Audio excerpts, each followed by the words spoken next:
Pinapurihan naman ng mga senador ang unang State of the Nation address ni Pangulong Rodrigo Duterte. Partikular na rito ay ang pagsisikap ng kanyang administrasyon na magkaroon ng pangmatagalang kapayapaan sa pagitan ng gobyerno at lahat ng mga rebelding grupo.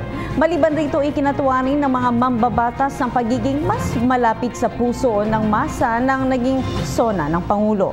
May report ang aming kasamang si Joy Gumatay live via phone patch.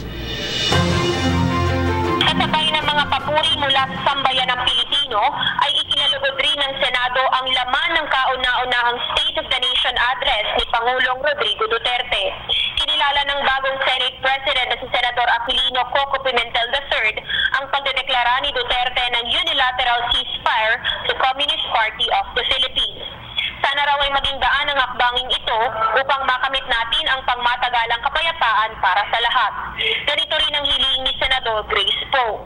Bagamat hindi pinalad na manalo bilang Pangulo ng Bansa, natutuwa pa rin ang kagalang-galang na senadora, gayong damang-damang nga nito ang pagnanais ni Duterte na maiayos ang ating relasyon sa iba't ibang grupo ng mga komunista sa bansa. Higit pa rito, hindi naman niya ikinaila na nagulat siya sa pahayag ni Pangulong Duterte na nais niyang ipagpatuloy ang Bangsamoro Basic Law. Matatandaan na nilagdaan ang naturang batas ng Moro Islamic Liberation Front at ng ating gobyerno sa ilalim ng Administrasyong Aquino. Positibo rin ang reaksyon ng dalawang neophyte senators sa sina Joel Villanueva at Sherwin Gatchalian sa SONA ni Rodrigo Duterte.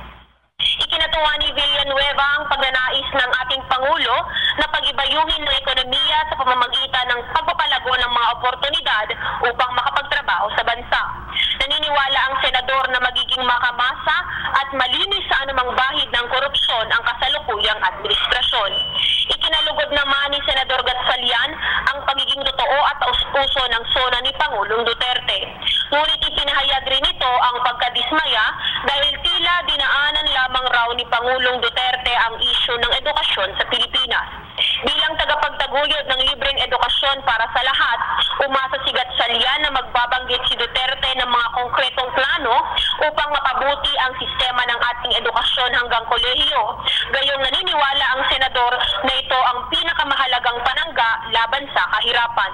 Sa kabila nito, umaasa pa rin siya na susuportahan ni Duterte ang mga panukalang batas patungkol sa edukasyon, lalo na yung inisyatiba tungo sa pagsabatas ng libreng tuition sa lahat ng pampublikong universidad at kolehiyo sa bansa.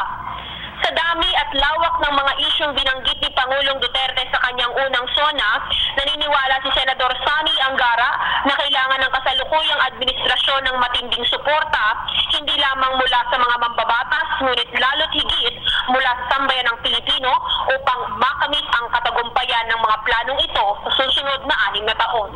Para sa PTV News, Joy Gumatay. Maraming salamat sa iyo, Joy. Hi! Ako si Ria Fernandez. Mag-subscribe na sa PTV YouTube channel. I-click lang ang subscribe button.